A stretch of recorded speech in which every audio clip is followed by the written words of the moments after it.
todos muy bienvenidos a este conversatorio.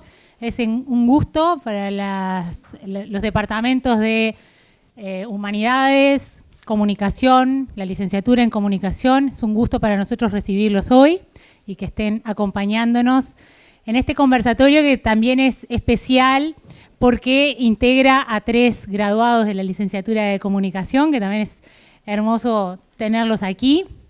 Pablo Estarico, Nicolás Batalla, Majo Borges, muchas gracias por venir, periodistas y graduados. Y van a estar ellos moderando y conversando, moderando este espacio, donde van a estar también nuestros profesores, Javier Massa, Richard Danta y Facundo Ponce de León. Así que yo, sin más, les doy la bienvenida y empezamos con esta conversación. Bien, muchas gracias. Buenas tardes para todos. Primero, con Nicolás y Majo vamos a agradecer, porque para nosotros creo que significa bastante volver a la universidad, que nos tiene como egresados.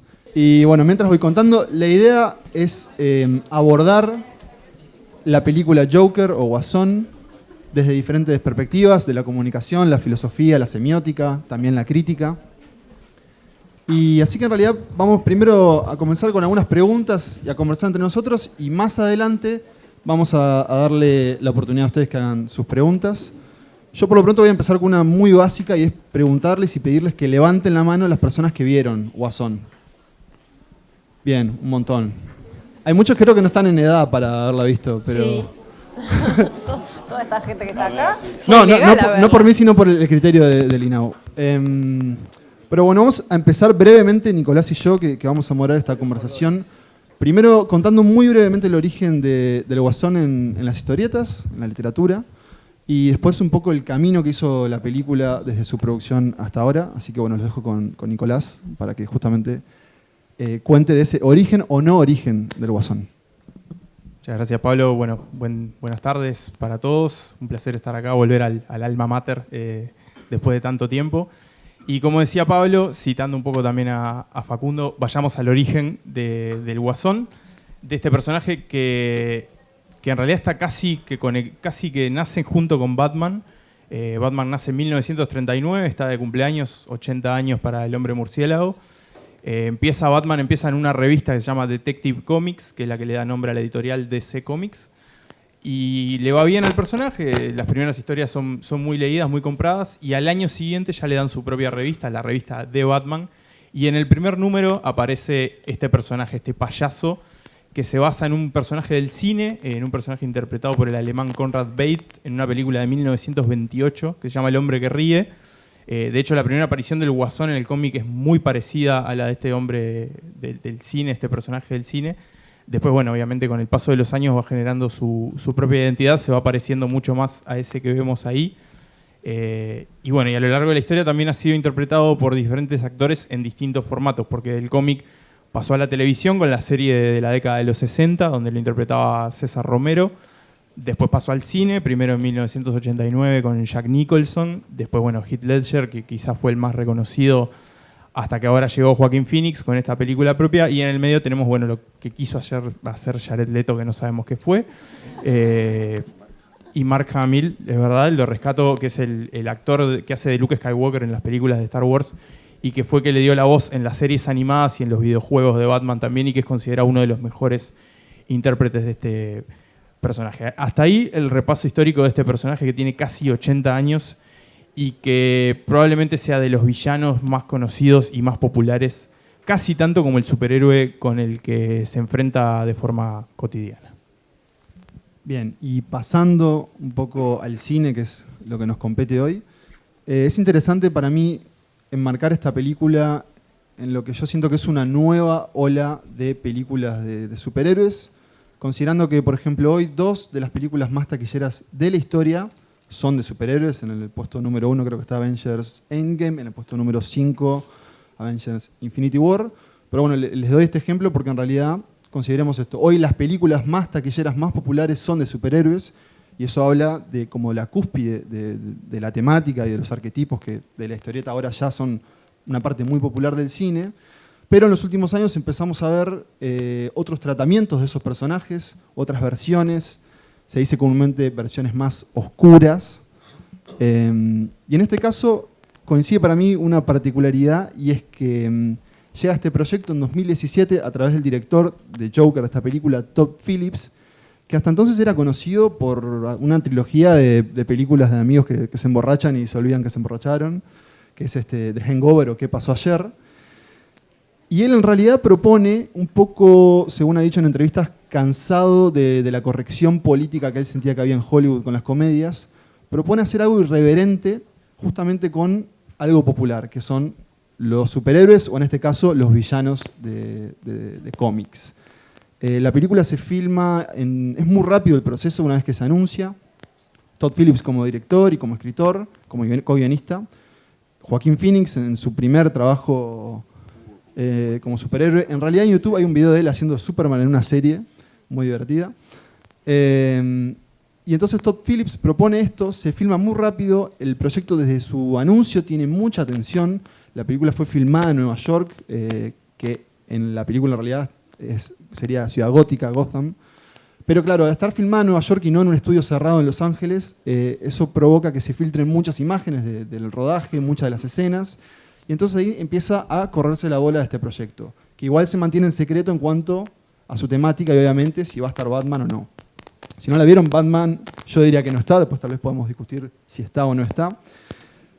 Pero lo más interesante que sucede antes de su estreno es que Warner Bros., el estudio detrás de la película, decide enviarla y postularla a los festivales de cine, específicamente el Festival de Venecia, que junto con Cannes es uno de los festivales más prestigiosos del cine, y eso en realidad indica que tenían otra cosa en sus manos. No solo una película de superhéroes que buscaba conquistar la taquilla, sino que lo estaban tratando como una película que posiblemente y probablemente quiera competir en los premios de la Academia. Y obviamente tener ese prestigio de participar en un festival como Venecia, y no solo eso, sino ganarlo, porque es una competencia, y ganar el premio de León de Oro, exactamente, León de Oro.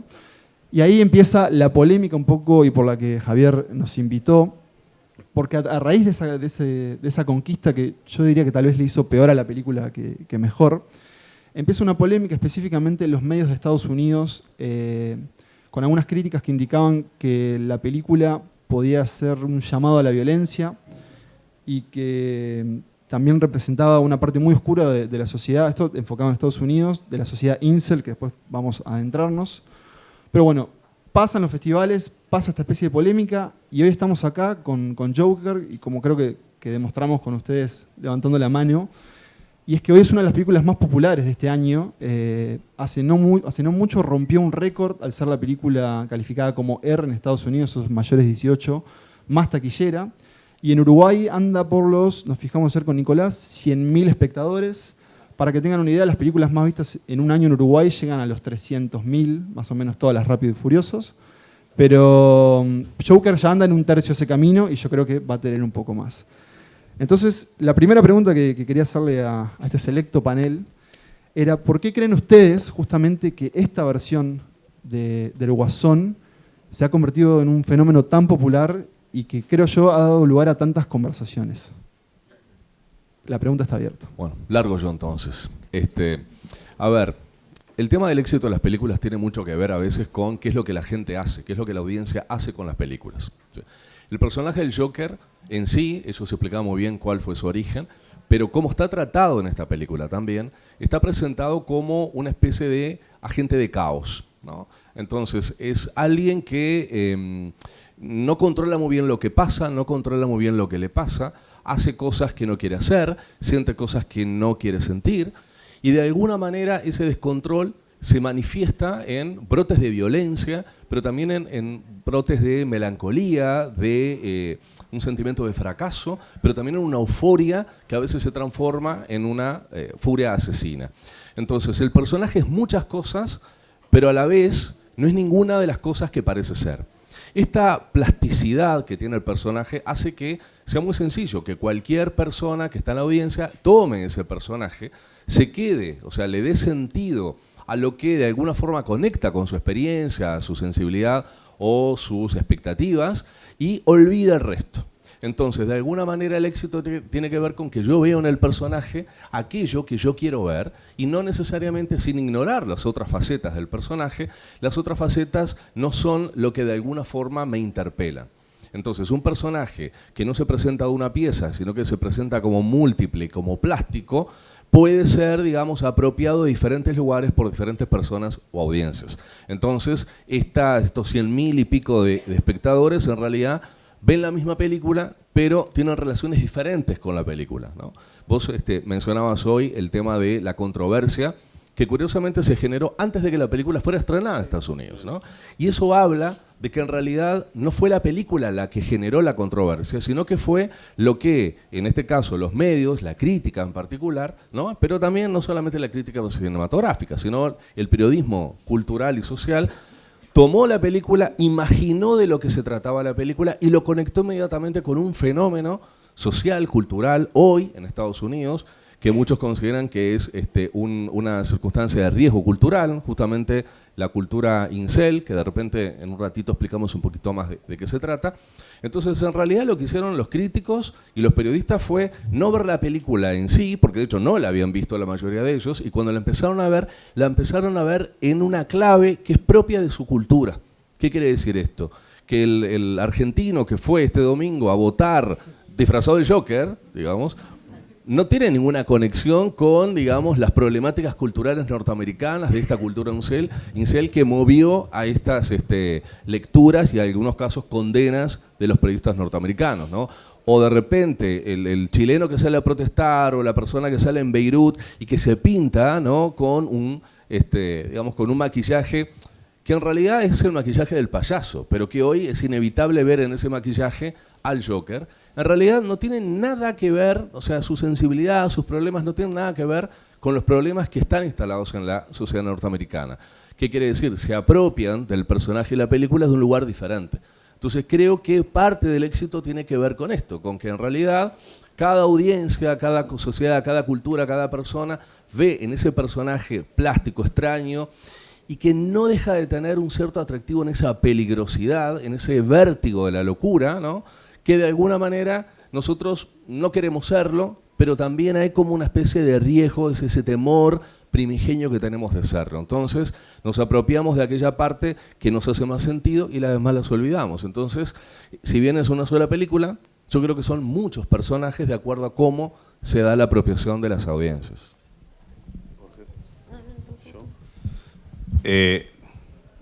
Bien, a mí me interesa enmarcar también un poco esta película como en otro, si se quiere, como marco también, en otra particularidad, pasión que están teniendo un poco la cultura, sobre todo la cultura audiovisual contemporánea, que es la pasión por el villano, ¿no? Creo que podemos empezar a rastrear películas e imágenes y series que tienen mucho que ver con esto de conocer a los villanos, donde yo creo que, por ejemplo, la que marca un quiebre bastante importante ahí es Breaking Bad, ¿no? O sea, Breaking Bad marca como un distintivo en esto de empezar a tener relatos sobre villanos y que nos muestren la vida de esos villanos. Y desde como yo lo veo, a ver, no quiero decir que es preocupante porque sería como ir muy en contra de una cantidad de cosas que mis alumnos acá presentes saben que no me gusta decir que esto es preocupante. Pero sí, por lo menos que cambia un poco la jugada desde donde estamos acostumbrados a pensar esa dinámica héroe-villano o esa dinámica bueno-malo o esa dinámica del equilibrio de las fuerzas del bien y del mal en el relato, ¿no? O sea, y creo que eso es lo que a veces también perturba un poco de esta película, volviendo a esto que decía Richard, la preocupación de la crítica, ¿no? Yo hace unos años tenía una alumna que cuando hablábamos del cuento folclórico y el cuento de hadas, y yo suelo poner el ejemplo de Caperucita Roja muchísimo en clase, mis alumnos acá que están presentes lo han sufrido, me dijo algo que me impactó mucho en su momento, fue al final de Caperucita Roja en mi casa, el leñador llamaba al SWAT para que viniera a atender al lobo, ¿no? Y eso que arranca como una especie de, digamos, de alivianamiento, ¿no? de las acciones de los buenos en lo que le pueden hacer al malo, yo creo que eso fue muy popular en los 90 y principios de los 2000, terminó hoy en una cosa que ya es digamos, el vínculo empático con el malo, ¿no? Y digo que esto a mí me preocupa, o si se quiere más bien me ocupa y me interesa, por algo que decía Chesterton allá hace mucho tiempo, y era que decía, Chesterton decía, los cuentos de hadas no existen para mostrarnos o para decirnos que los dragones existen, sino que los cuentos de hadas existen para contarnos que los dragones pueden ser vencidos, ¿no? Entonces, en esto del equilibrio de fuerzas y del equilibrio de las fuerzas del bien y las fuerzas del mal, teniendo en cuenta de que esa es una de las funciones primordiales del relato, yo creo que este tipo de relatos, si no están en un marco en el cual entendemos que los estamos viendo somos espectadores, que tenemos un buen trillo ya de conocer cómo funcionan estos relatos tradicionales y los podemos poner como en esa otra versión, esa otra moneda de la cosa, sí es como interesante o preocupante esta faceta de la fascinación con el malo, ¿no?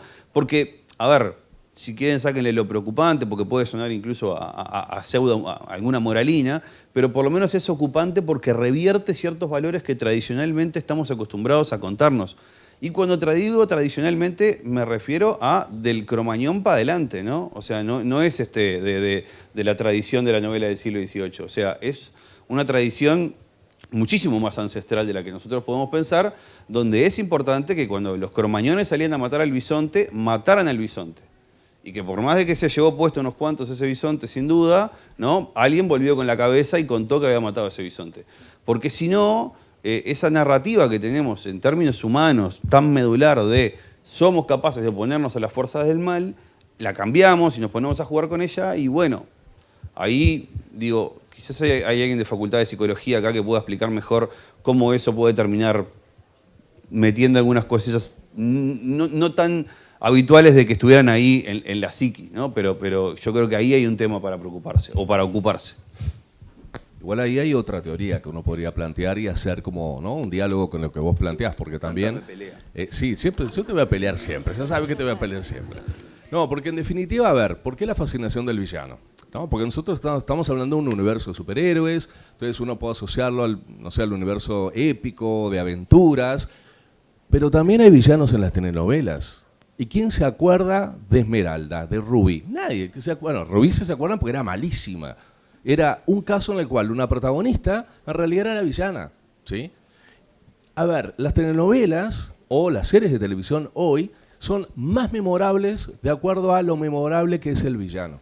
Está la fascinación por el villano. ¿Por qué? Porque el villano hace lo que nosotros no podemos hacer. Y nos encantaría hacer.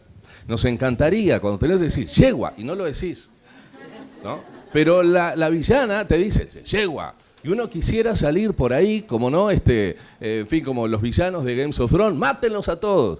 Y vos decís, no podés decirle a tu jefe, sí señor, lo hago mañana, que te reviente, pero no lo podés decir.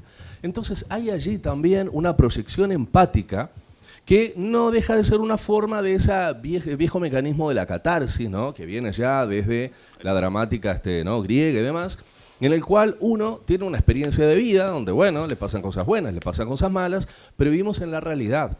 Por lo tanto, hay una serie de acuerdos sociales que tenemos que respetar por nuestro propio bien, no solamente físico, sino también emocional. Entonces, uno ve en un relato, escucha, lee en un relato, algo que de alguna manera dice yo, sí, bien, ¿no? Es decir, pasa con el propio Joker. Cuando el Joker tiene algunas acciones de violencia en el cual se venga o se desahoga frente a gente que le arruinó la vida o lo que fuera, todo el mundo dice, bien. O sea, yo cuando fui a ver la película la gente aplaudía, es que acaba de matar a un tipo, ¿no? O a tres. O a tres.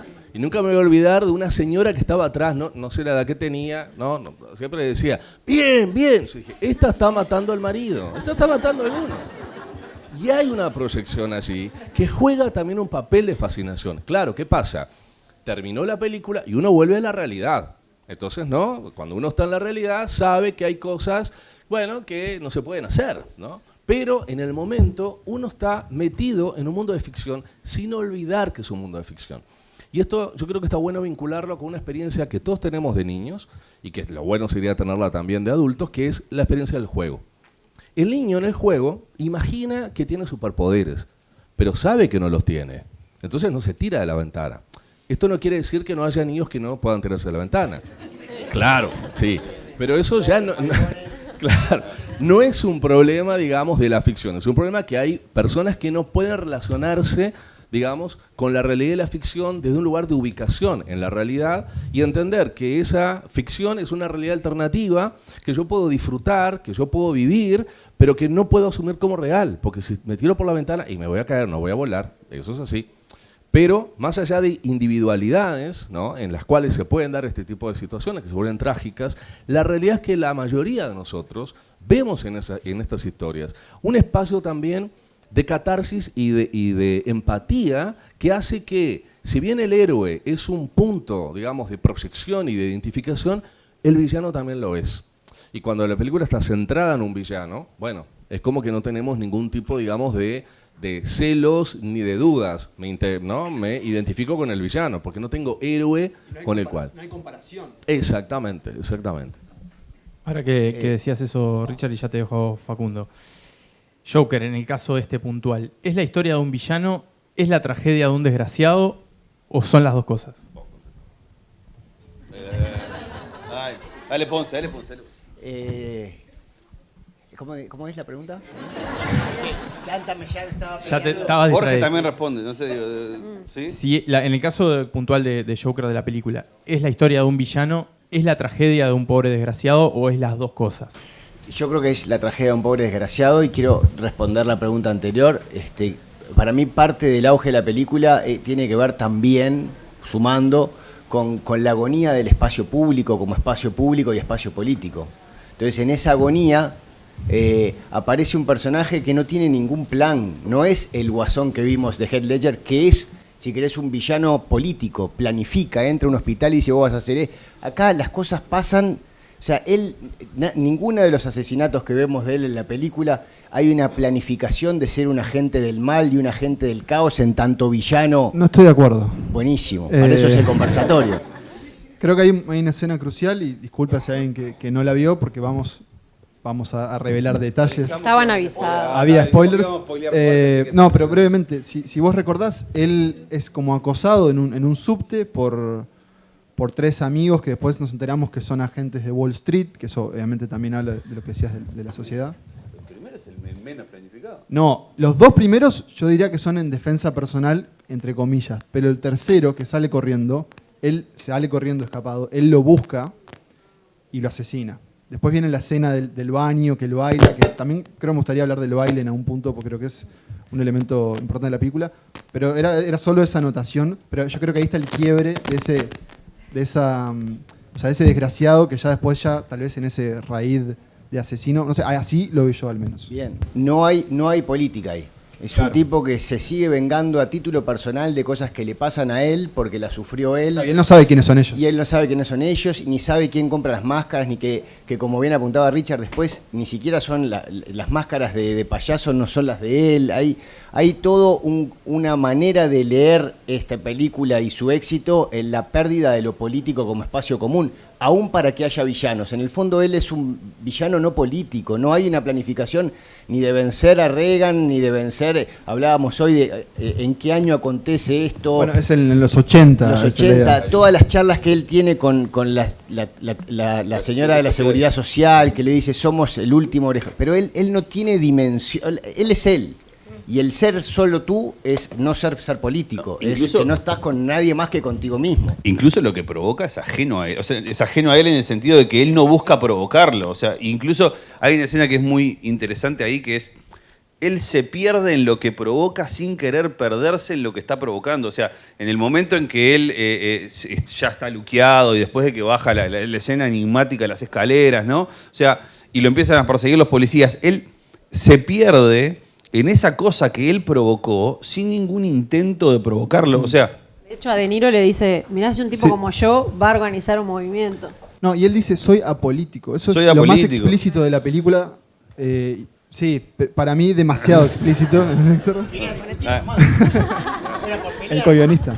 Creo que igual es un buen punto de enganche lo que decía Facundo para hablar de Taxi Driver, porque, bueno, yo no lo nombré, pero originalmente en este proyecto Martin Scorsese, el director, estaba asociado como productor, creo que productor ejecutivo, Él después se desvincula de la película porque se va a hacer The Irishman, pero en realidad uno podría decir que Scorsese está en la película porque para quienes conocen su obra hay 2 películas, capaz que hasta 3, que están muy presentes como referencia, como influencia de Martin Scorsese, que son El Rey de la Comedia y Taxi Driver, que creo que Majo nos puede contar un poco más de esos paralelismos. Sí. Ay, es mucho más difícil hacer esto que hablar en radio, así que prefiero hacerlo público. Mis nervios. Sí, en realidad yo también quiero responder la primera pregunta porque está enganchada con esto. Mi sensación es que, a ver, creo que calcular el éxito o dar una explicación al éxito de cualquier obra de arte es casi imposible. O sea, podemos arriesgar, pero por algo... Ningún programa de televisión es exitoso sin haberlo estrenado, ninguna película, o sea, no se pueden calcular esas cosas, pero si tengo que arriesgar, hay un punto que a mí me parece importante, que es, esta película es de este tiempo, es de esta época, es de este final de década, y tiene incluso, aunque es reconstrucción de época, como que tiene incluso algunas referencias que me parece que son hasta palitos para política internacional, ¿no? Hay una cuestión de salud pública, cuando le dicen nos están cortando los recursos, que yo no sé ni si no es un tiro por elevación a Trump y el Obamacare, o sea... Hay un Trump para mí muy presente en una escena de la manifestación, hay como un muñeco que están quemando. Sí. Claro, exacto. El Trump limpio, está ahí. Entonces lo que yo hice fue ponerme una idea, esta idea de que esta película es una película de este tiempo que responde a las inquietudes que tenemos hoy y a los miedos que tenemos hoy. A mí es una película que me generó mucho miedo. La vi de nuevo porque estéticamente, además por las dudas si hay alguien que no... Me parece que también técnicamente es una obra de arte impresionante y creo que eso también habla del éxito, ¿no? Es como que volvimos a tener en el cine de Hollywood una película con el peso de Scorsese, por ejemplo, ¿no? Como una cosa que tiene capas estéticas, de fotografía, de actuación y además social, como algo. Y entonces yo me planteé esta idea, ¿no? Esta es una película de este tiempo y lo que hice para tratar de compararlo, profundizar en esa idea, fue hacer un paralelismo con Taxi Driver, una película de Scorsese del 76, que a los que la vimos, cuando estabas viendo El Guasón, te recordaba mucho, pero entonces dije, la voy a ver de vuelta, que la debo haber visto varias veces, pero dije, voy a ver de vuelta El Guasón y de vuelta Taxi Driver. Y dije, bueno, voy a ver las similitudes. Y encontré muchas más similitudes de las que yo a priori ya creía que había, pero creo que igual en las diferencias es donde se basa más esta idea de que es de este tiempo. Rápidamente, creo que los dos protagonistas, si no la vieron Taxi Driver, que acá probablemente haya mucha gente que no la haya visto, la súper recomiendo, es una película fuerte, pero es una histórica en la historia del cine. Los dos son considerados raros, ¿no? Los dos son protagonistas hombres con muchas cosas en común. Están en una línea delgada entre lo ultraviolento y lo heroico, lo justiciero, esto que decías de la fascinación por el villano. Bueno, también nos fascinó el villano que hacía Robert De Niro, que está en el Joker, o sea que hay una vuelta. Los dos escriben un diario, van poniendo sus pensamientos en un diario, bastante atormentados. Los dos tienen una lucha interna, uno no puede dormir, el otro no puede parar de reírse. Los dos fantasean con mujeres inalcanzables que incluso llegan a perseguir por la calle, a buscarlas. El Joker ya a un nivel como más fantasioso todavía. En los dos hay un candidato a político estadounidense. Uno es el candidato a presidente y el otro es el candidato al alcalde de Ciudad Gótica. Y me parece que no es menor esto que decía Facundo de lo político. Está ahí en las dos películas, en el político que se está candidateando y en tanto eso te está jugando con la ilusión, te está vendiendo cosas y está jugando con la ilusión y creo que hace más frustrante para el protagonista porque sabe que esas cosas que le está vendiendo no son del todo reales. Los dos se refugian en lo físico y ahí me interesa lo del baile. A mí me gusta mucho el baile, o sea, me bailé en algún momento y quedé fascinada con la parte de actuación y del baile. Y los dos se refugian en lo físico como para aliviar un poco la vulnerabilidad, me da la sensación. De Niro en Taxi Driver haciendo ejercicio, matándose a fierro para quedar como más fuerte y vencer la vulnerabilidad que tenía dentro del taxi. Y Joaquín Phoenix bailando. Yo creo que lo que hace en el baño es tai chi y que lo que en mi mente completó, para mí esto es una obra de arte encima porque no te explica todo y te deja cosas sueltas que vos completás, que es algo que en Hollywood no se está viendo tanto. Yo me imagino que él tiene ese recurso del tai chi o de bailar porque se lo enseñaron en algún lado para controlar la ira o las emociones fuertes. Entonces me fascina esa escena en la que empieza a hacer tai chi, pero me gusta esto de que los dos personajes se refugian en algo físico para aliviar la vulnerabilidad. Majo, que es, por lo que leí, es una escena no planificada. Sí. Que Joaquín Phoenix le dice al director, vamos al baño, y ahí ellos dos, él empieza a hacerlo y filma y pasa a ser una escena central de la película Sí. que no estaba en el plan de rodaje de ese día. Sí, que empiezan a decir, bueno, tendría que ir por acá y él improvisa y queda, de hecho, hasta con la música de la película es espectacular y la manera en la que va moviendo los pies. Perdón, pero pues ya que estamos con el paralelismo, la escena más icónica de Taxi Driver es improvisada. El You Talking to Me, enfrente del espejo, es improvisada, es improvisación de Robert De Niro. Ese paralelismo está... Sí, lo mismo, Scorsese le dijo que tenía que, o sea, le dijo la escena y le dijo improvisar frente al espejo y termina improvisando esa escena. Y en ese sentido los dos protagonistas tienen conversaciones imaginarias. Uno con el espejo y el otro con el del Late Show, ¿no? Que se imagina todo. De Niro en Taxi Driver dice que tiene que hacer algo realmente importante, o sea, se da cuenta como que tiene que trascender como para existir, y el Guasón habla de que ahora siente que existe. Dice De Niro, aquí hay un hombre que no soportó más, en un momento la frase está explícita y perfectamente podría llevarse al Guasón, y a los dos un compañero de trabajo les da un arma para defenderse del lugar en el que están. A uno por el bullying y al otro porque se mete en barrios complicados de Nueva York en los años 70. Y incluso si lo miran técnicamente, hay una cantidad de similitudes asombrosas. Hay planos parecidos, hay secuencias parecidas, hay encuadres, hay una fotografía que se parece, transcurre más bien de noche. Pero si pasamos a las diferencias, yo creo que uno de los... Vos decías si la pregunta de si era un villano o era un pobre infeliz. Yo creo que la diferencia entre Taxi Driver y es que esta es de esta época, te explica el porqué del villano. Estamos muy sensibles con las causas que llevan a alguien a la violencia, en parte porque Estados Unidos necesita encontrarlo, pero nosotros también. Y estamos como buscando eso, y esto es como la explicación de cómo alguien llega a ese desborde de violencia y la total empatía que uno tiene, ¿no?, con lo que le va pasando. No es menor, creo yo también, enmarcar esta película dentro del problema de las armas de Estados Unidos. Y si lo pensamos, gran parte del conflicto de la película empieza porque a él le regalan un arma, así nomás, que después, bueno, va a desencadenar en los asesinatos, en que lo echen del trabajo y demás, pero bueno, simplemente por esa pistola. Creo que en eso también está un poco las dos polémicas que se han generado, o los dos focos por los que se han puesto esta película. En Estados Unidos fue más bien por el lado de la violencia, de las armas, esto que hablamos de la cultura incel, que ya lo explico.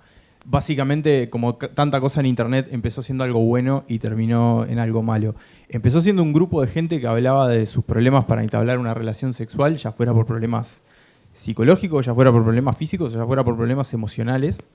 La gente original se fue de ese grupo y terminó quedando en manos de un grupo que se fue poniendo cada vez más turbio, más oscuro, y hoy en su mayoría el término refiere a hombres blancos jóvenes que tienen una frustración sexual por alguna de estas razones y que consideran que tienen derecho a tener sexo.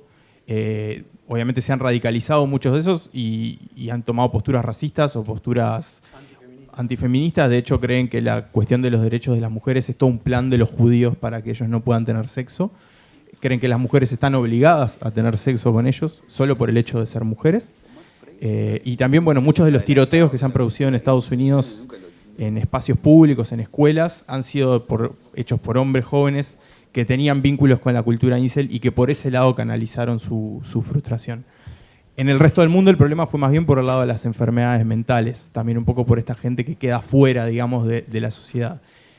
En base a lo que hemos hablado también de lo de Taxi Driver, que Taxi Driver tiene la cuestión de la guerra de Vietnam, ¿no?, de los que venían de esa guerra y quedaban con problemas psicológicos. Facundo también dijo alguna cosa con la pérdida del espacio político. ¿Qué nos dice esta película de 2019? ¿No? Un poco también va por el lado de la sociedad violenta, de la cuestión también de estos que quedan afuera. Pero ¿qué nos dice Joker del mundo en el que vivimos hoy?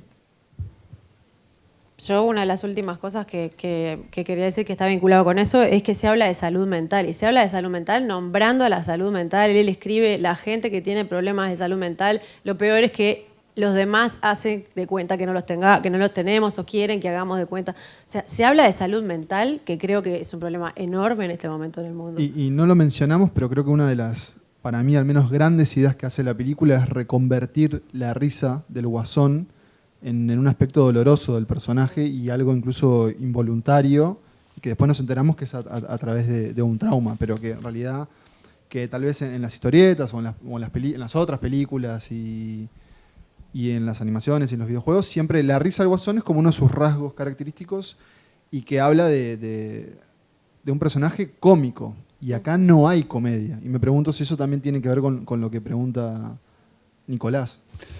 Ahí voy a unir un poco las dos cosas, lo de 2019, lo que veníamos hablando de la violencia y esto último, ¿no?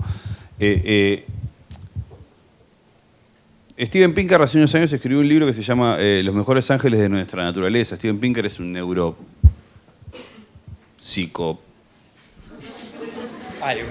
Profesional. Persona un capo y ya persona está. muy importante que trabaja en Harvard, ¿tá? O sea, ahí está. Léase, ¿sí? Y después escribió un libro que se llama Enlightenment Now, que es la ilustración ahora, algo así, que está traducido recientemente al español. Básicamente el argumento de Pinker en sus dos libros, sobre todo en el primero, es decir, el tipo dice, hoy en día estamos viviendo, sobre todo 2010 para adelante, aunque no parezca, en el momento más pacífico y de menos violencia de la historia de la humanidad. Y el tipo lo que hace es agarrar los números. O sea, te muestra los números y te muestra que, evidentemente, lo que hay es un declive muy notorio de la violencia, sobre todo en cantidad de muertes, etcétera, etcétera, etcétera. Pero lo que Pinker dice más o menos, no lo dice tanto porque le arruina el argumento, ¿sí? Es que solemos tener una visualización, ¿sí?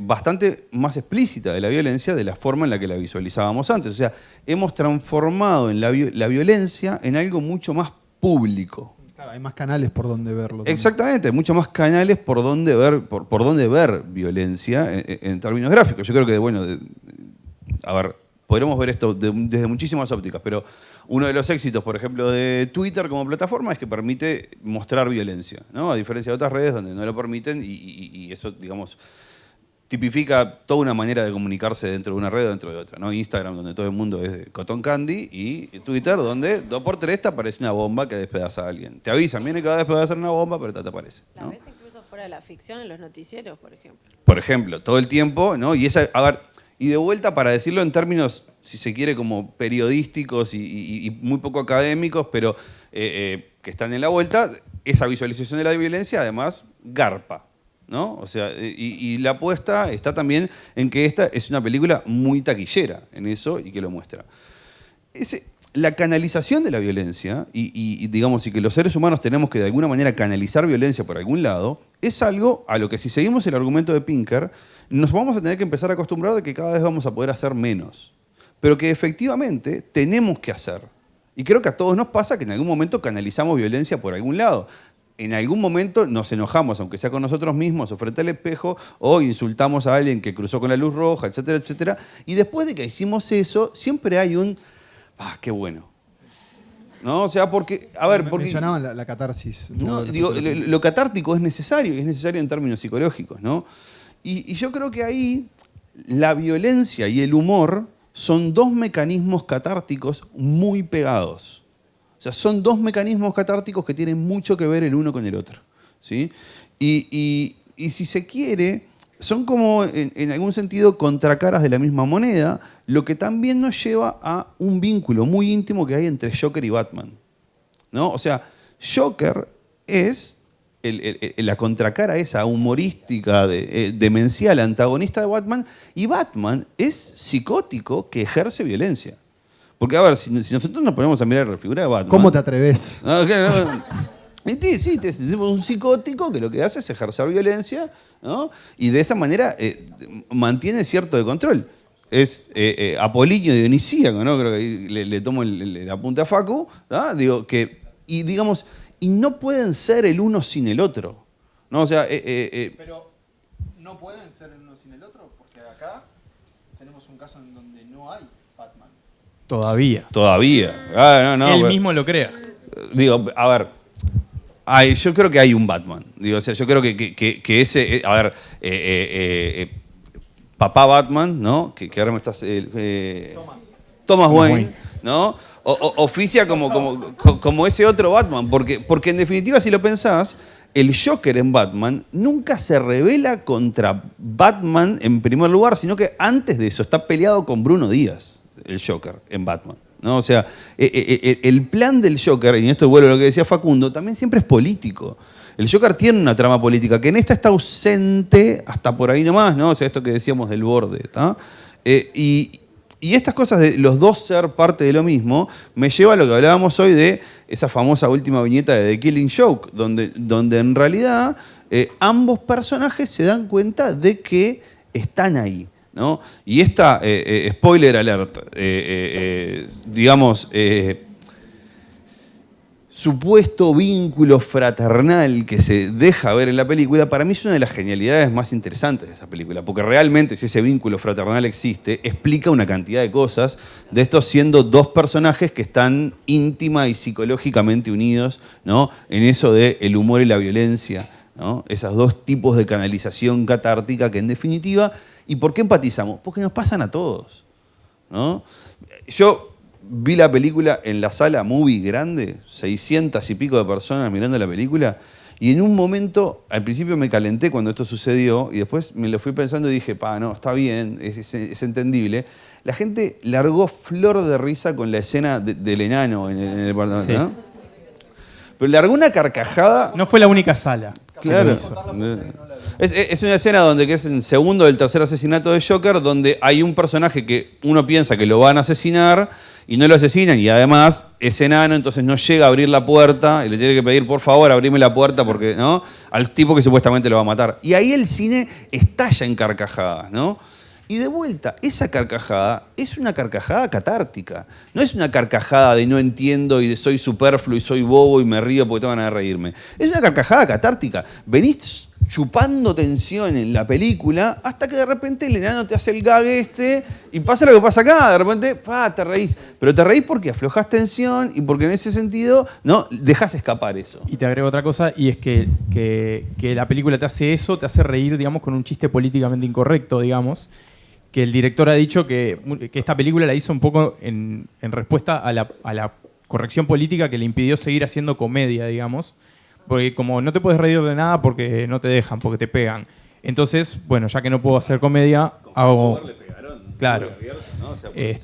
Hago esto y encima te hago reír con un chiste incómodo por el momento en el que se hace. Pero también apuntaba, por ejemplo, en una escena se golpea contra una puerta y después creo que hay una referencia también a Buster Keaton en la película, o a Chaplin, no recuerdo cuál, a Chaplin. Y ahí también está como el golpe físico y yo creo que a mí me sorprendió la ausencia de comedia que hay en realidad, contando esos tres momentos, pero también es interesante y creo que va en la película de ¿Qué dice el 2019? Y es cuándo se ríe la gente en la sala, como vos ejemplificaste, Javier. Sí. Vos tienes una pregunta, Nico. No, volviendo un poco a lo de Batman, ¿no? Esta cuestión de que pocas veces el villano es tan importante y tan conocido como el héroe, ¿no? La relación Batman-Joker tiene como algunas peculiaridades de que, por ejemplo, el villano es más colorido que el héroe, cuando suele ser al revés. También esa cuestión de, el caos que representa el Joker, o como esa cuestión más impulsiva y más demente contra el orden casi fascista de Batman, ¿no? De que todo tiene que ser así. Y esa cuestión casi policial que tiene Batman también. En este caso, ¿cómo ven ese vínculo, digamos, la cuestión de que acá no esté abiertamente Batman, pero también esa relación está de cierta forma en la película? ¿Por qué creen que pasa eso, digamos, ese vínculo tan fuerte entre villano y héroe que por ahí no se da en otros casos? A ver, en realidad debería decirlo esto Javier, pero habló mucho, así que lo voy a decir yo.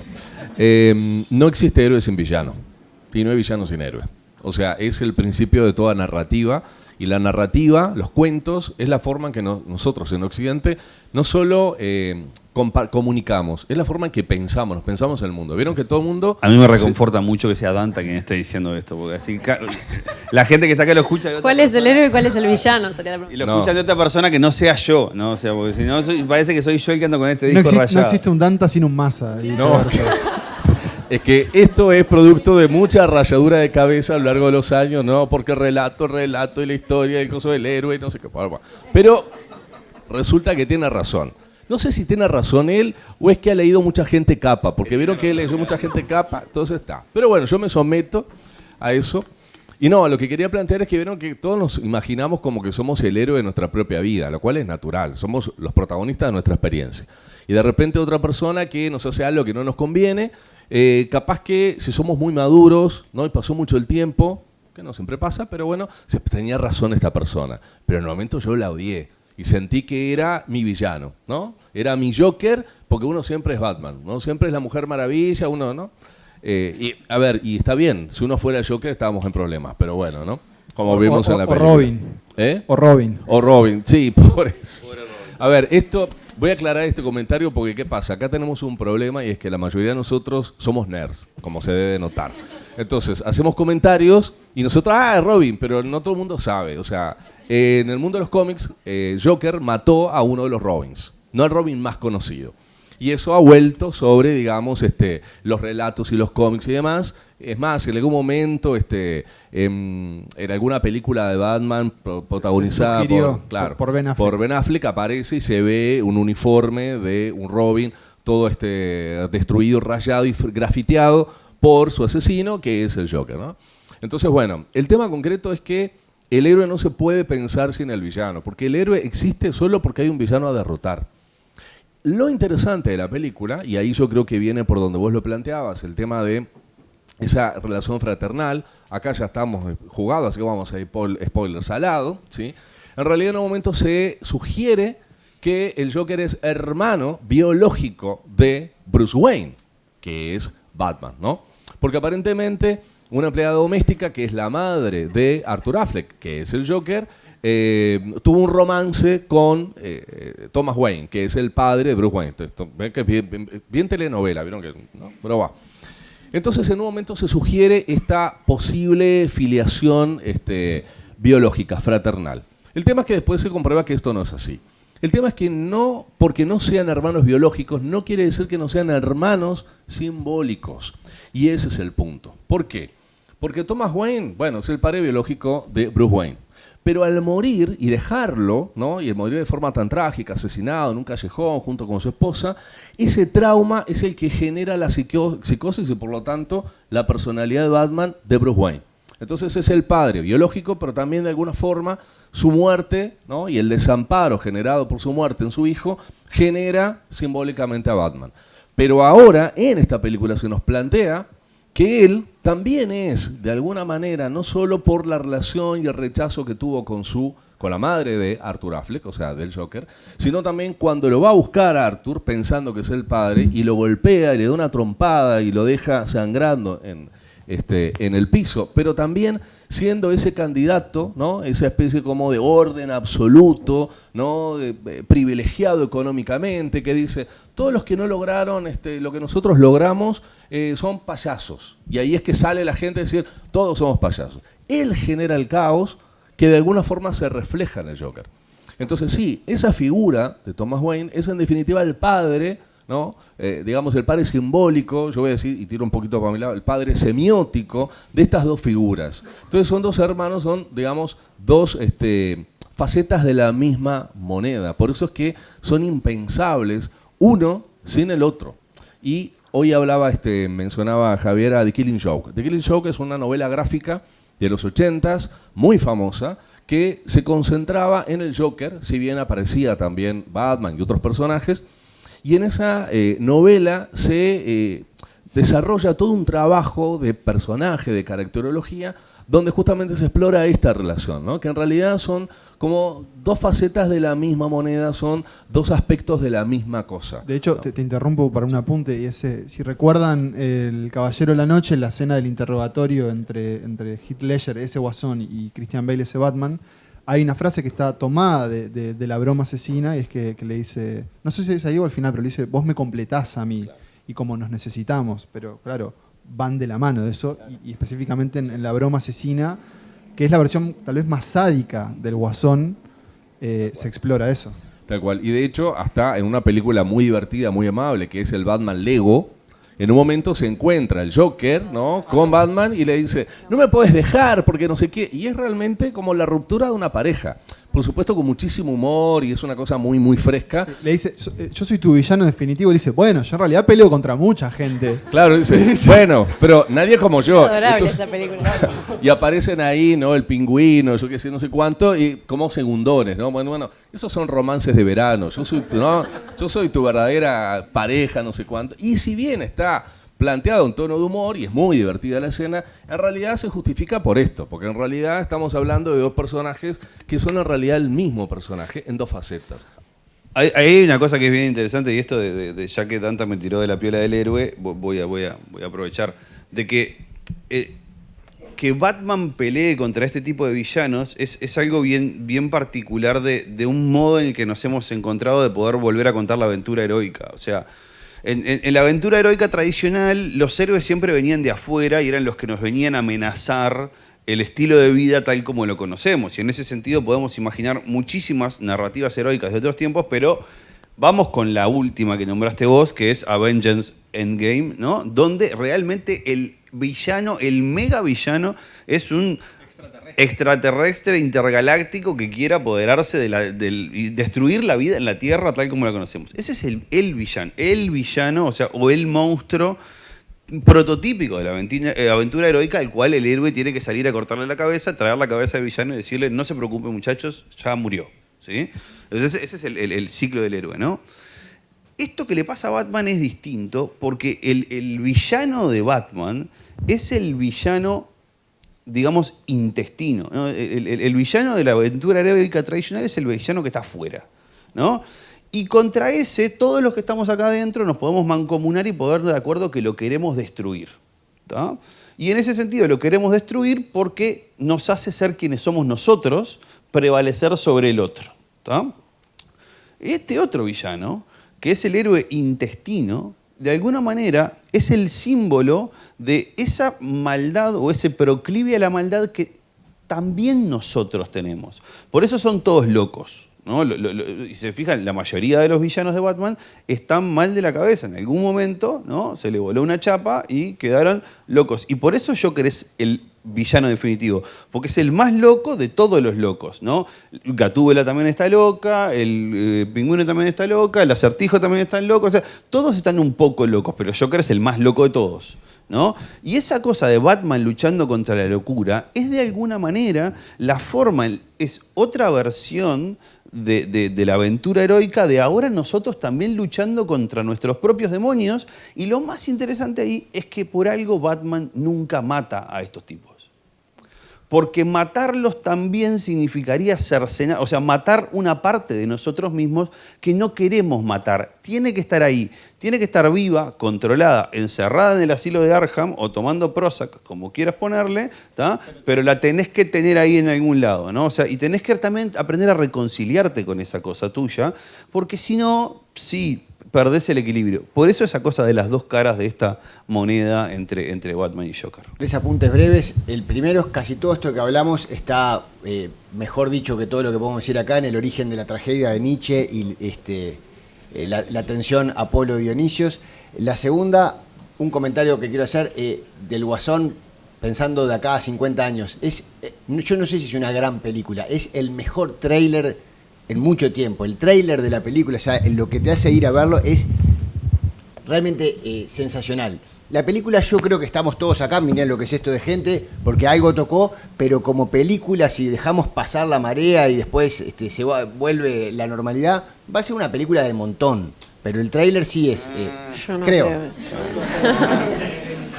No, y la tercera, respecto a la pregunta ¿por qué el éxito? Quiero retomar lo de Pinker. Joaquín Phoenix, cuando se armó todo este lío, le hicieron una entrevista en Vanity Fair y él dijo: cualquier cosa puede ser un detonante en este mundo tan jodido. ¿Por qué pensamos que el mundo es tan jodido? Porque en el fondo es esta la cuestión, que es lo que trae Pinker, ¿no? Perdón, Majo. Que una idea que me interesaba apuntar una frase que aparece en la película que creo que responde un poco a lo de 2019 y que es bien distinta a otras películas que han tocado, si se quiere, una parte filosófica, una preocupación actual, y es la que dice: es difícil tratar de ser feliz todo el tiempo. Si hay algo que tenemos en este momento es como la obsesión de la felicidad o la dictadura de la felicidad. Entonces me parece que eso es una cosa que ni estaba en Taxi Driver ni en un montón de otras películas que hablaron de villanos, de héroes, de lo que sea. O sea, él en un momento hace expreso eso y a mí me parece que eso es muy fin de esta década. El Put on a Happy Face que está en el espejo y creo que apareció en las imágenes. Sí. Sí, como en la televisión, en los conversatorios sobre el bromas, el tiempo es tirano, no nos queda tanto tiempo. Podríamos seguir mucho más rato, pero vamos a abrir un espacio de preguntas para toda esta gente que está por acá. Buenas, no sé si se escucha. Una de las cosas que a mí me llamó mucho la atención de la película, y la verdad me pareció que es algo que se refleja mucho con la sociedad hoy en día, es el llamado de atención. Que todos queremos estar todo el tiempo conectados en las redes, que es que en realidad la persona lo que quiere es llegar a la fama, quiere ser un comediante, quiere estar, que la gente lo conozca, que sepa quién es, y cómo pasa de ser de una persona cerrada, con cuidando a su madre enferma, a estar después pegándole un tiro al periodista más conocido, digamos, de Gotham. Entonces, nada, yo por lo menos de ese aspecto lo que me quedó fue eso, de que como hoy por las redes sociales todos queremos, no sé, publicamos una foto por el tema de los likes, cuántos likes tenemos, cuántos seguidores tenemos, capaz que es más tema, no sé, de cada uno psicológico o capaz por aspecto filosófico, no sé qué les parece eso, si lo piensan de esa manera o no. Capaz que es solamente mi análisis. Creo que hay algo de eso. Creo que hay una cuestión de que él en un momento en la película dice: durante toda mi vida ni siquiera estaba seguro de si existía y ahora lo sé. Creo que también un poco esa búsqueda de reconocimiento es por una cuestión de que si los demás saben que existo es porque existo de verdad. Tiene como ese trauma ahí. Cortito porque la idea es juntar algunas preguntas, pero una cosa interesante que la charlábamos hoy con Facundo y con Richard antes de venir, y es que el ecosistema de medios en el que se inserta esta película es distinto del actual. Esta película es en los 80, es televisión, ¿no? Es late night, un formato aparte un formato de celebridad bastante particular, que no es el de hoy, ¿no? Yo creo que incluso en esto que decías... si lo pienso un poco en la clave de la pregunta, es las redes hoy le ofrecen un canal a un tipo así, ¿no? O sea, hoy sería youtuber, ¿no? Sí, seguro.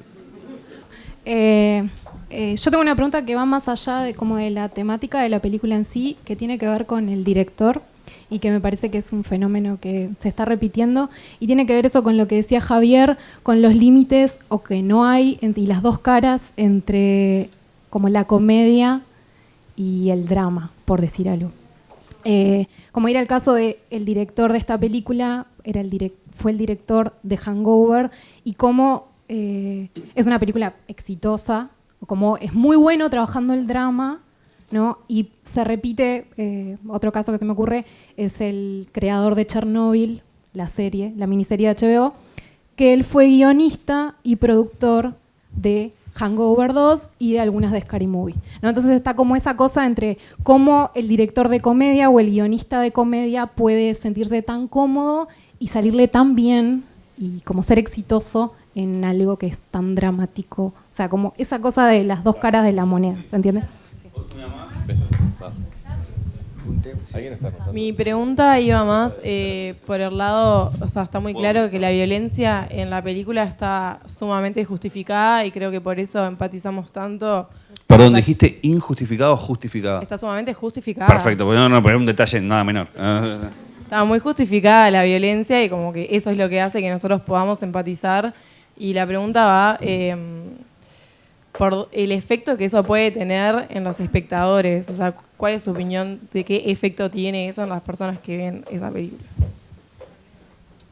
¿Estoy yo? Sí, no sé, Acá. quien tenga ahí para hacer la pregunta y No. después lo mandás para atrás, que allá, ahí está. Que Richard, te hicieron una pregunta que no sé, creo que no la contestaste. Para mí fue re importante la estética en esta película y te preguntaron sobre el color de los personajes, por qué el Guasón tenía mucho color y Batman es negro. Sin embargo, uno es el héroe y el otro es él. Ahí va, era algo también similar a lo del tema de la paleta de colores, que la película se ve muy reflejado, como que tiene todo el tiempo contrastes y muy interesante. Eso acerca más que nada sobre la evolución del personaje, sobre todo en la parte, viste, del tren que la mencionaste, que tiene ahí como el punto de quiebre. Sí, es como que el personaje es esa escena o como que tiene vaivenes, viste, que a veces cuando se encuentra con el padre de Batman, tipo en el cine, como que ahí tiene como un bajón, también la noticia de la madre, es como que hay algo como marcado en sí, que tiene como una evolución marcada para adelante o es como que retrocede en varios aspectos. ¿Una más? Sí, la mía está relacionada con el tema de en qué medida influye en la gente la violencia que se genera Y capaz que va más preguntada, más dirigida a Facundo, el tema de como en qué medida la romantización de la locura, de los problemas psicológicos puede contagiar, ese tema de hablar todo el tiempo de los problemas psicológicos, contagiar a la gente, y en qué medida el ejemplo que da el Joker de bueno en la película puede también afectar al público. Bien.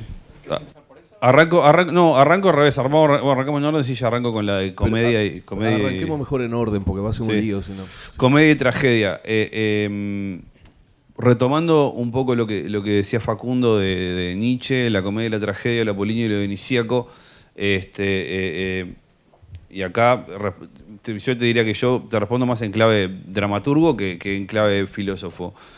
Para mí la respuesta es, me asombraría que fuera al revés. Normalmente los buenos directores y guionistas dramáticos son muy malos o casi que nulos escritores de comedia.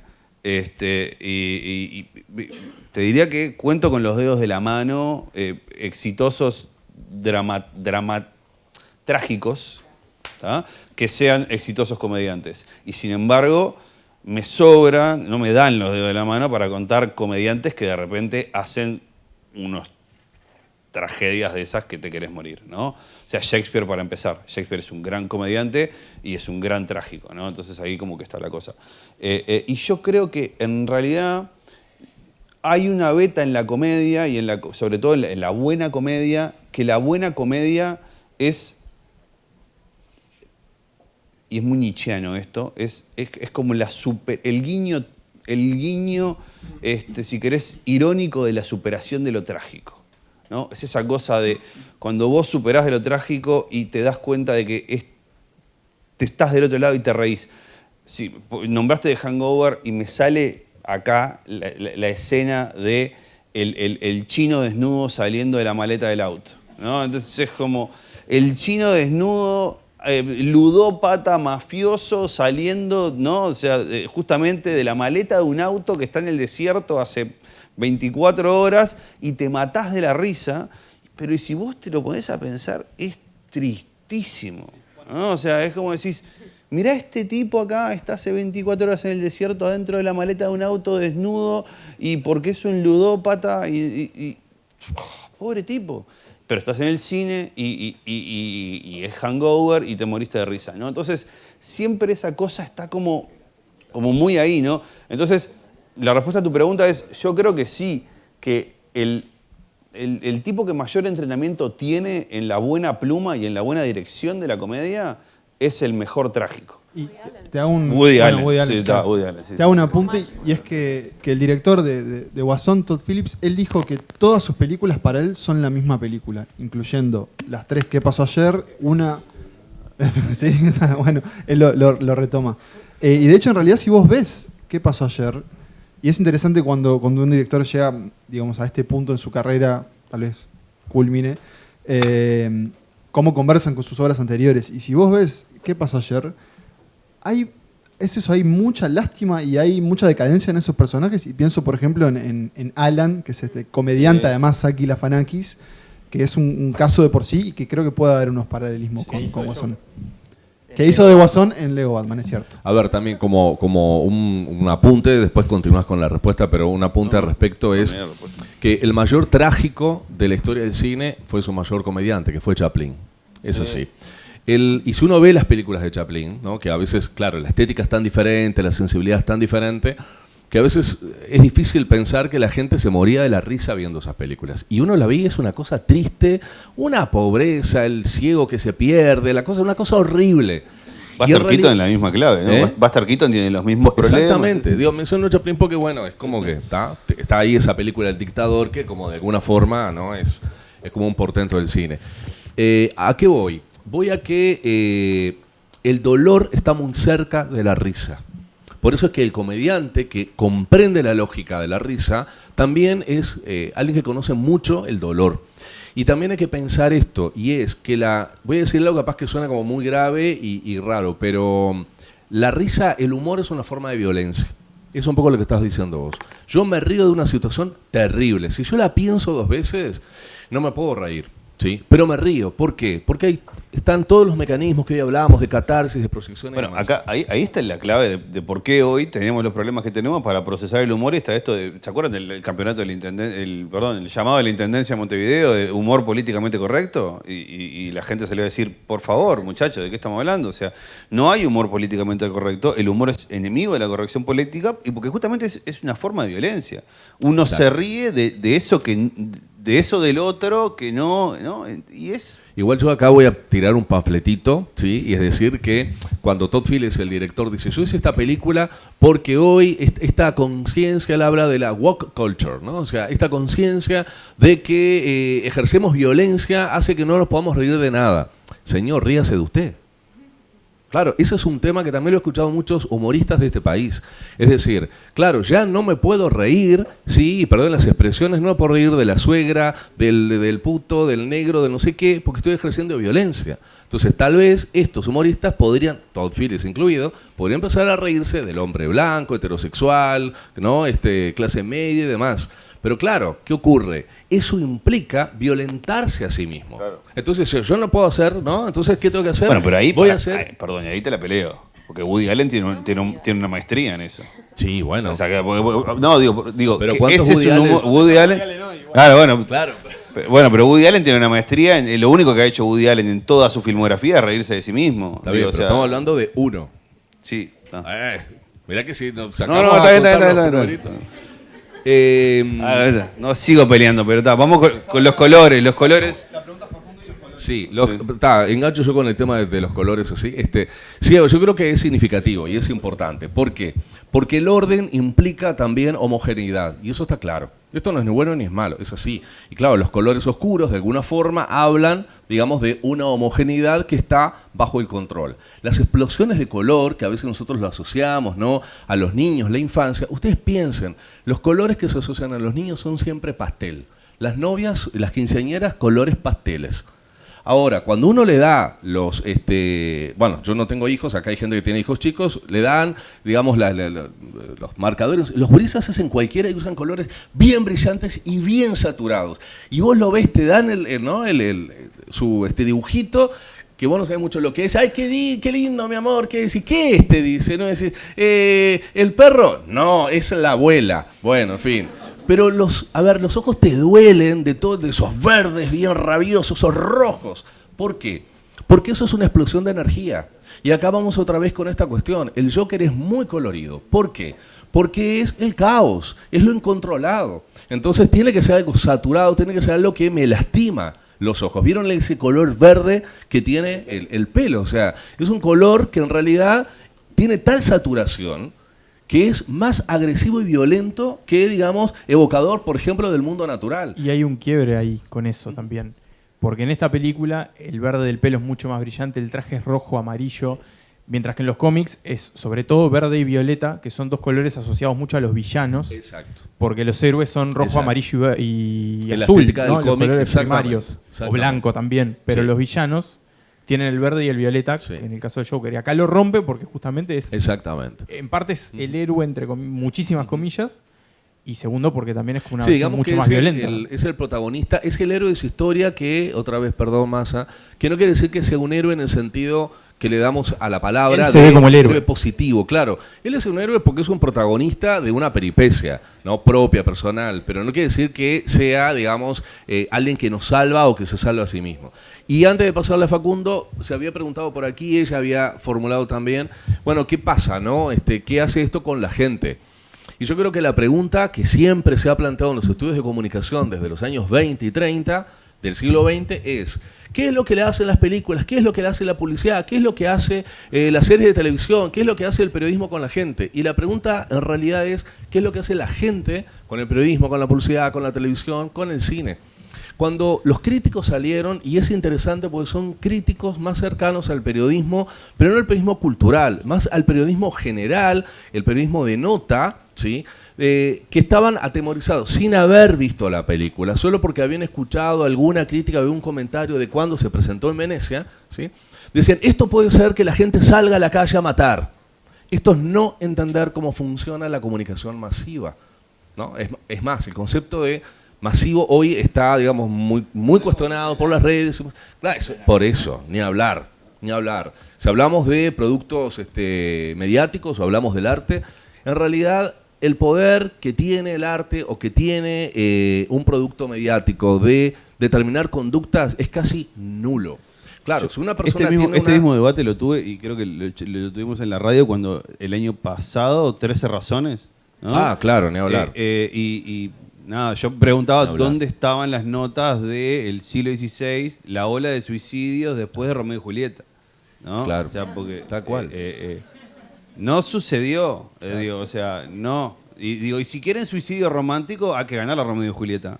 Sí. Digo, o sea, sí. y no. Digo, o sea, de nuevo, es esa cosa de estoy muy de acuerdo con Sí, a ver, es un alarmismo que deviene también de una problemática hoy cultural y social que tienen los Estados Unidos, que es esta canalización de estas frustraciones que vive esa cultura incel a través de la violencia efectiva, no de la violencia simbólica, no de la violencia sublimada, sino del tipo que agarra un trabuco, sale y mata 4 o 5 o mata 20. Pero eso es un problema social y cultural y no es un problema mediático o artístico. Exacto. No sucedió, y si sucedería, igual el arte tiene que seguir haciendo lo que tiene que hacer. O sea, yo suscribo todo para la pregunta de Sofía, y con respecto a esta, pasó una cosa muy rara ahora en esta ronda de preguntas. Apareció Chaplin, apareció Buster Keaton, apareció Woody Allen, aparecieron clowns, son payasos, todos los que nombramos. Nos faltó Benigni, que hace La vida es bella, que si querés un ejemplo de agarrar algo trágico y sublimarlo hasta la risa, es la película. Y son todos clowns, y ninguno es este personaje de Joaquín Phoenix. Y yo quiero volver a la cuestión, y acá respondo eso. Ninguno son porque este hombre no tiene dimensión pública y los otros sí. O sea, Benigni lo que está haciendo, además de salvar a su hijo, que es un acto de amor, está poniendo el Holocausto, que es la tragedia del siglo XX, en un código diferente para tratar con ella. Un poquito de la anécdota porque no sé si te van a entender. Contá que ¿La vida es bella? En La vida es bella, sí. Y bueno, en el mundo de hoy agarran y ponen La vida es bella y en 2 minutos se enteran de que, digo porque por la hora que es y porque noto una cierta... Es que hoy es Halloween, yo imagino que tal vez haya un guasón. Pero porque quiero retomar esto, porque ¿qué es este punto? Y vuelvo a la cita de Joaquín Phoenix. Cualquier detonante en este mundo tan jodido. Nosotros nos vamos, ahora somos muchos acá, en grupos de a 2, a hablarnos cara a cara un rato, y todo el mundo está lleno de fantasmas adentro, de cosas que nos cierran, de momentos de vértigo, y no estamos incendiando la pradera. Y capaz que alguno acá sí o no, y capaz que, y hay suicidios en este momento, habrá algunos sucediendo sin duda en este país, pero cuando vos tenés la dimensión de que el romanticismo es mirate todo para adentro, todo está dentro tuyo, es la pérdida de la dimensión pública del asunto, que empieza una línea en los salones europeos, siglo XVIII, este movimiento de las penas del joven Werther, que tuvo ola de suicidios en Europa porque se leía, entonces, esta cosa sublimada de tu yo interior, que es muy yankee también, es muy guión Hollywood, entonces está toda la infancia reprimida, entonces vos tenés una cantidad de problemas y quién te entiende y sos un excluido.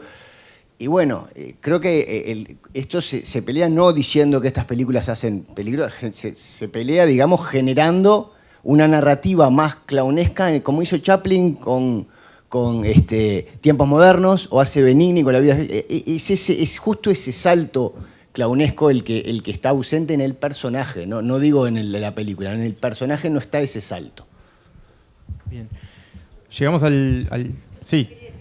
Se hace mucho hincapié en este tema de la violencia y cómo podría contagiar, incluso las críticas en Estados Unidos hablaban de eso, ¿no? Bueno, ¿qué puede hacer? Yo cuando terminé de ver la película, lo que realmente me angustió es la violencia ejercida sobre el personaje. Eso fue lo que realmente me conmovió. O sea, un personaje que de entrada se va quedando sin asistencia, sin medicación, Entonces creo que más que preocuparnos de esa violencia más social, yo creo que lo realmente preocupante y doloroso... Claro, lo doloroso de la película para mí es la violencia sobre el personaje y no las revueltas afuera, ¿no? La empatía que nombraba. Yo ahí creo que hay un dato que es bien interesante, y es que esta es lo que hoy en jerga hollywoodesca se llama una origin story, ¿no? O sea, es una historia de origen la película, ¿no? O sea, es una película de origen, ¿no? Es esta historia de cómo... Y lo interesante es que es Joker, es una historia de origen, es el villano de Batman, ¿no? Y yo creo que, si me apurás, para mí es el villano del cómic en genérico. O sea, vos pensás en villanos de cómic y es Joker, por encima del Lex Luthor, de Thanos y de todos los otros terrajas con los que han peleado todos estos otros. O sea, digo, este sí es como ese mega villano, ¿no? Entonces, yo creo que lo que vos decís es que perturba sobre todo porque lo que te muestra es el origen del mal, y ese origen del mal al cual le tenemos miedo, porque el origen del mal de Thanos, que viene de la galaxia exterior y porque es más malo que los malos, te quiere sacar el estilo de vida que tenés, ¿y por qué? Porque tiene ganas, ¿no? O sea, ese, hasta ahí nomás, yo sé, ¿tá? Pero ese malo de última es ubicable, ¿no? Es ubicable es un monstruo al que hay que cortar la cabeza. Y en esto, yo creo que la que escribió la tesis maestra sobre esto es Hannah Arendt con La banalidad del mal. Dice, el otro mal que nos preocupa es el que no es monstrualizable. Ese otro mal que no es monstrualizable y que es comprensible y que está ahí y que además vos, comprando el boleto en el bondi y riéndote de él, no sé qué, le podés estar apretando una clavija. Ese mal es al que nosotros le tenemos miedo. Hay una cita de Terry Pratchett que dice, nosotros hoy necesitamos inventarnos de alguna manera un ejército de conspiradores fumando y tomando brandy, escondidos en un cuarto, planeando la Tercera Guerra Mundial. Porque si no lo hacemos, lo que nos tenemos que dar cuenta es que nos tenemos que todos sacar las caretas y decir que todos nosotros somos pequeños agentes del mal cada vez que compramos los championes en Zara. Y eso duele. Yo un momento alegre para terminar.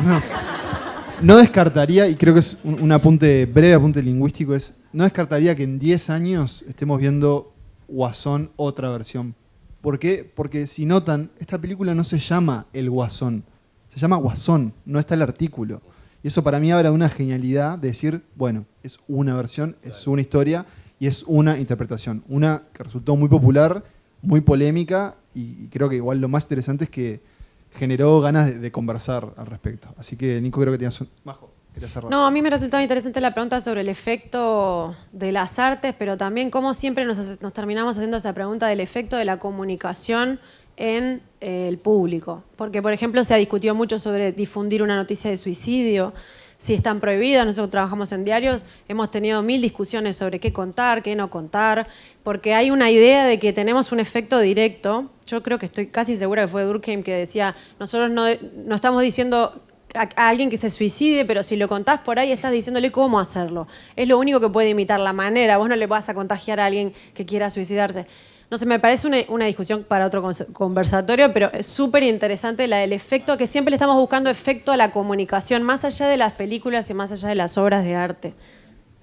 Sí, yo, vinculado con eso, es que es también más sencillo y es más cómodo y es más seguro cuestionar una película que cuestionar una problemática social que está presentada en la película. Yo creo que más allá del tema puntual de, bueno, recorte que hizo Reagan, de tal esos apoyos, qué hizo que se quedara cine, medicación, bla, bla, bla, el tema es que la película está planteando, hay una responsabilidad social por un montón de gente que no tiene lo que necesita para poder integrarse, que es lo que le pedimos a todo el mundo. Integrate de forma productiva. No todos pueden. Entonces, ¿qué es lo que la responsabilidad social? Y social, me refiero a política también, no solamente la responsabilidad de la sociedad en abstracto, sino de los gobiernos y los estamentos y aquellos que fueron elegidos y se les dio la confianza para que nos ayudaran a cuidarnos mutuamente. Entonces, esa cuestión de la responsabilidad es algo que no se ha discutido. Todas las críticas, todo ha ido sobre lo que la película puede hacer. Sin embargo, no se preocupan, o por lo menos no está planteado con la misma importancia, cuál es la circunstancia social que tenemos tanto miedo que una película genere este tipo de situaciones. Y esa es una pregunta que no es mover la cosa, la mirada de la comunicación a otro lugar, sino entender que la comunicación está en un contexto. Y si yo no entiendo el contexto, la comunicación no se la puede responsabilizar, sea una obra de arte o sea una película, una serie, una publicidad o lo que fuera. Entonces ahí creo que también hay como una imposibilidad, vamos a ponerlo así, de poder ver el problema, entonces nos desviamos con aquello que está conectado, pero que no es lo que genera el problema. ¿Decís que no se ve el problema? Yo creo que sí. Yo creo que uno de los miedos más grandes que te da esta película es que cuando salís del cine vos sabés que cualquiera que esté en el pasillo puede haber tenido los mismos problemas y desatar su violencia de la misma para manera. mí ese no es el problema. Para mí el problema es cuáles son las condiciones sociales y políticas y económicas que generaron ese emergente del problema. Claro, yo coincido contigo con lo que decía Javier, es decir, ¿por qué nos mueve esta película? Porque no es Thanos, que es un alienígena que viene y sí, en realidad tendría que haber hecho, ¿no?, lo que no hizo Thor, que es cortarle la cabeza. ¿Viste? Que se tenés que habernos cortado la cabeza y no se la cortó. Hay mucho más Joker que Thanos. Exactamente. ¿Por qué? Porque el Joker lo podemos tener dentro. No solo con el que va en el ómnibus al lado o con el que me peleó porque me adelantó en el coche. Lo puedo tener dentro. Y lo que le pasa al Joker me puede pasar a mí o le puede pasar a un vecino o a un familiar. Y lo que le pasa a Thanos no nos pasa a ninguno de nosotros. Porque además, si yo consigo el guantelete, ¿qué me voy a estar preocupando? ¿Sabes qué? La paso bomba. ¿Qué me venís con la historia? Claro. ¿No? Entonces, creo que también tiene que ver con eso y el hecho de que el problema no es necesariamente solamente, claro, es el problema de él, ¿no? Pero el problema social no es que haya gente que está, digamos, con problemas mentales, por ejemplo, y sin asistencia. El tema es que está sin asistencia porque hay un contexto social y en este país se ha discutido mucho el acceso a la medicación y un montón de cosas, y muchas veces desde la administración se dice, y no es que no haya una lógica o una racionalidad atrás, es, no nos da el dinero. Bueno, ¿quién define las prioridades? Y ahí entramos en un tema ético enorme, del cual no salimos. Y en Estados Unidos, Trump, Obamacare que se corta, cosas, etcétera, etcétera. O sea, recuerden que ese es el contexto original de esta película. Por eso creo que Majo tenía razón. Esto es una película que se entiende perfectamente hoy. Tal vez vista, no sé, 30 años después, a ver que contextualizarla. ¿Sí? O sea, yo estoy como en un lugar intermedio. No creo que sea una obra maestra, tampoco creo que sea una obra del montón, pero creo que es una obra que va a necesitar en su momento ser contextualizada para entender por qué existe y por qué ha generado lo que ha generado, lo cual no es menor. Bien, bueno, ahora sí, llegamos al final. Muchas gracias a la universidad por la invitación, a Graciela, a Javier, a Majo, a Richard y a Facundo por haber participado. Nos vamos con un pedido, esto es un pedido de la misma universidad, que es para Bailar cerrar. como el Guasón. Bailar como el Guasón. No, es una foto, porque ahora los eventos obviamente terminan con la selfie hacia el público. Así que cerramos con eso. Obviamente pongan una cara feliz y bueno, muchas gracias por haber venido. Muchas gracias por venir.